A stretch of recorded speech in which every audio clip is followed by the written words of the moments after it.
Bonjour, je vous propose aujourd'hui dans Bégo raconte une nouvelle d'Ernest Théodore Amadeus Hoffmann, une histoire de fantôme. Elle a été publiée en 1819 dans le recueil Les Frères de Saint-Sérapion. C'est une nouvelle emblématique du romantisme allemand qui mêle fantastique, psychologie et satire sociale. Hoffmann, en tant que figure majeure du romantisme noir allemand, incarne la quête d'un monde où la magie et le mystère coexistent avec la vie quotidienne. Hoffmann est né en 1776 en Prusse et meurt à Berlin en 1822. Il était écrivain, compositeur, dessinateur et juriste. Il laisse une empreinte durable sur la littérature fantastique, inspirant des générations d'artistes allant de Freud à Offenbach. Voilà, je vous propose une histoire de fantôme de Hoffmann. Bonne écoute. Vous savez qu'il y a quelque temps, peu avant la dernière campagne, je fis un séjour sur les terres du colonel de P. C'était un homme jovial, et sa femme était le calme et l'insouciance même. Comme leur fils était aux armées, la famille ne se composait plus que des parents, de leurs deux filles et d'une vieille Française qui tentait de jouer les gouvernantes, bien que ces demoiselles eussent passé l'âge d'être gouvernées. L'aînée était une aimable créature, d'une vivacité débordante, non dépourvue d'esprit. Mais de même qu'elle ne pouvait faire 5 pas sans y glisser au moins 3 entrechats, sa conversation et tout son comportement procédaient par continuelles sautes d'humeur. Je l'ai vue en moins de 10 minutes broder, lire, dessiner, chanter, danser.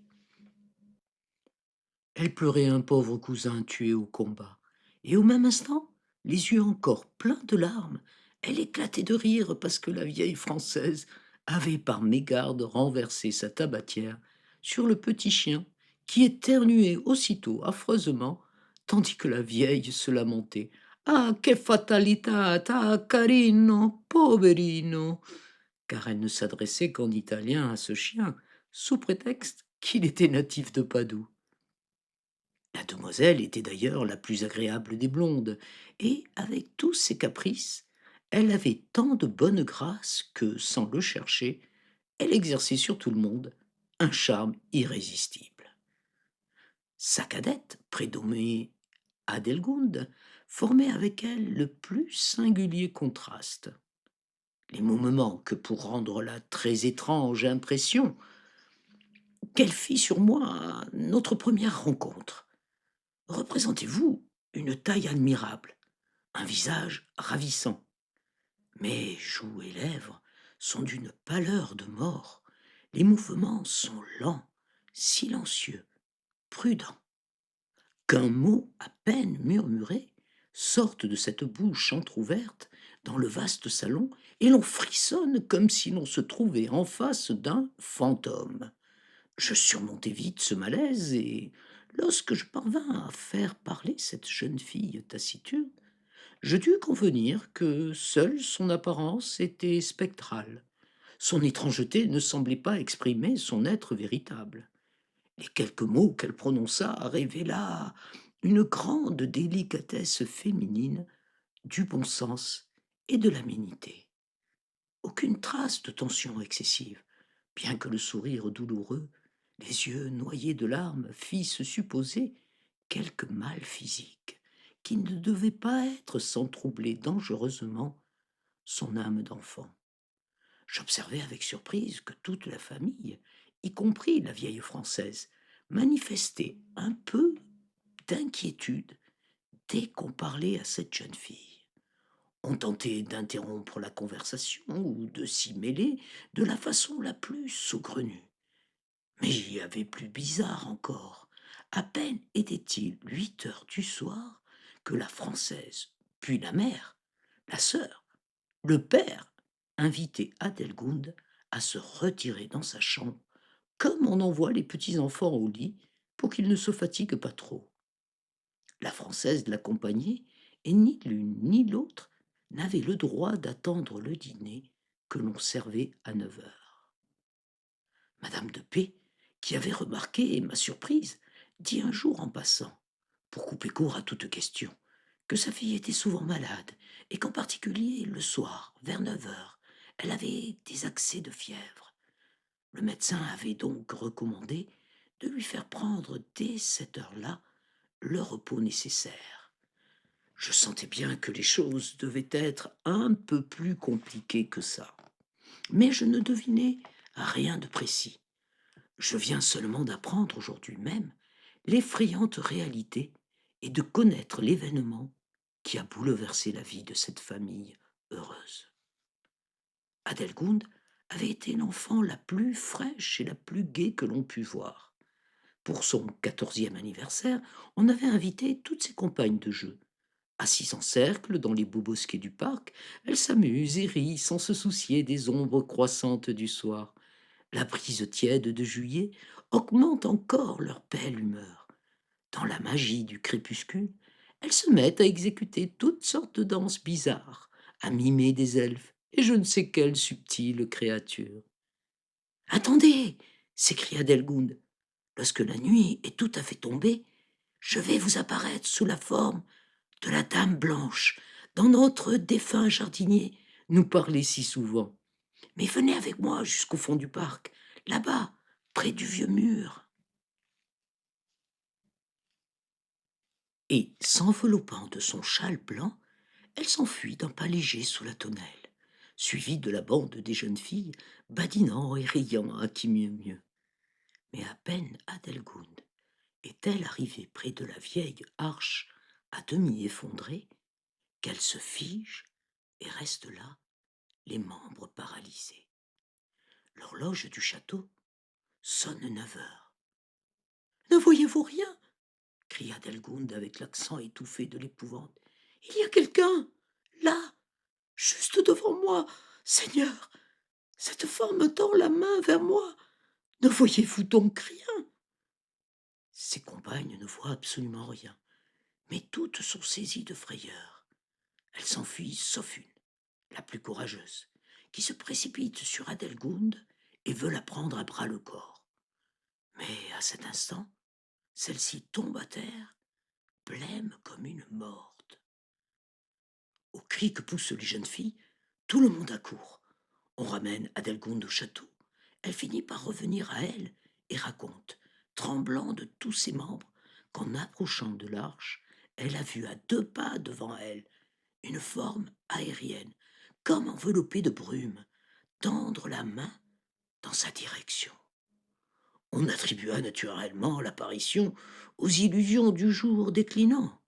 Durant la nuit, Adelgunde se remit si bien de sa terreur qu'on ne redouta aucune suite fâcheuse et qu'on crut l'affaire terminée.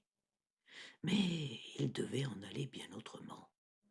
Le lendemain, dès que 9 heures sonnent, Adelgunde, horrifiée, se lève d'un bond au milieu du salon et crie: La voilà! Ne voyez-vous rien? Là, devant moi!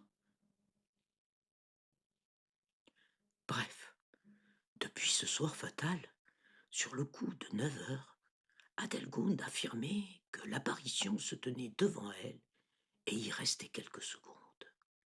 Pourtant, personne en dehors d'elle ne voyait rien. Personne n'éprouvait ce genre de malaise qui indique la présence toute proche d'un principe spirituel inconnu. On déclara donc qu'Adelgunde était folle, et la famille, par un regrettable égarement, se sentit honteuse de cet état où elle voyait la jeune fille. D'où le traitement singulier dont je parlais tout à l'heure. On n'épargna ni médecin, ni remède capable, pensait-on, de la délivrer de son idée fixe, car c'est ainsi qu'on se plut à désigner la prétendue apparition. Mais tout fut inutile. Adelgunde supplia en pleurant qu'on la laissât en paix, puisque le fantôme, qui n'avait en soi rien d'effrayant, ne lui faisait plus peur. Elle avouait cependant que chaque soir, après son apparition, elle avait l'impression que son âme et ses moindres pensées, projetées au dehors, flottaient autour d'elle sans corps, et que cela la laissait malade, épuisée. Le colonel fit enfin la connaissance d'un médecin fameux qui passait pour guérir les fous par une méthode très ingénieuse. Lorsque le colonel eut décrit l'état de la pauvre fille, ce docteur éclata de rire et déclara que rien n'était plus facile que de porter remède à ce genre de démence qui tenait simplement à un échauffement de l'imagination. L'idée du fantôme, disait-il, était si étroitement associée aux 9 coups de l'heure que l'esprit n'avait plus la force de les séparer. Il suffirait donc de les dissocier artificiellement.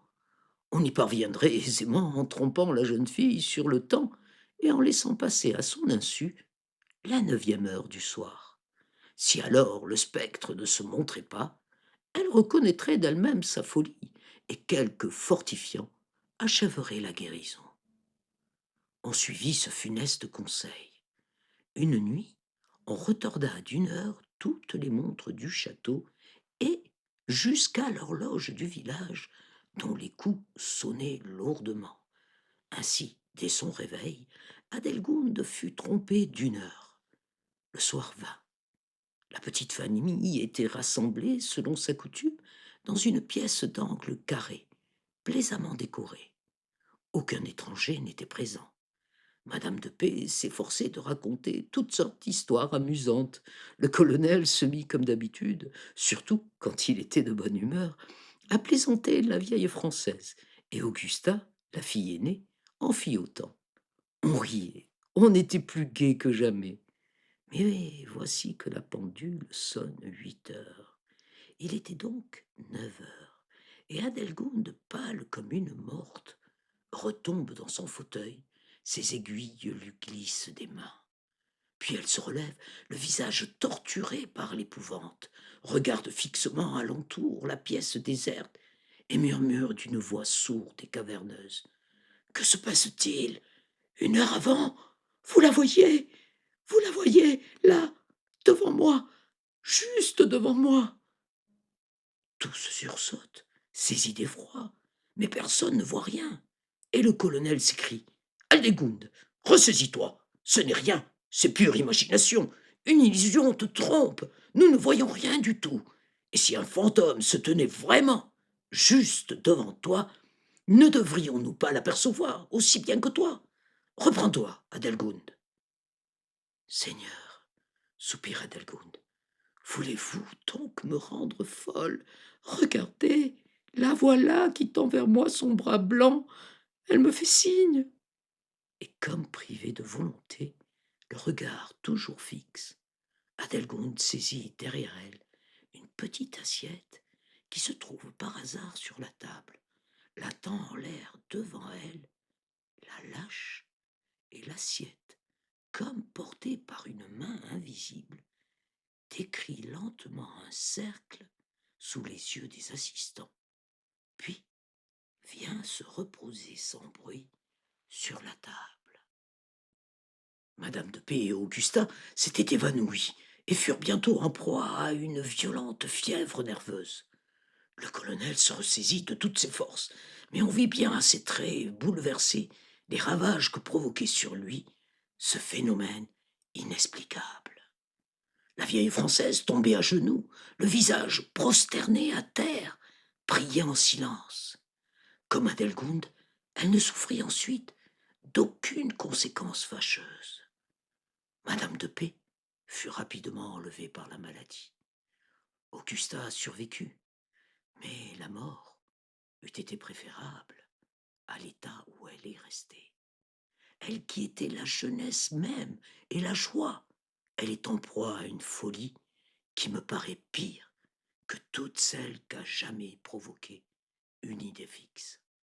Elle s'imagine en effet être elle-même ce fantôme invisible et impalpable qui tourmentait sa sœur.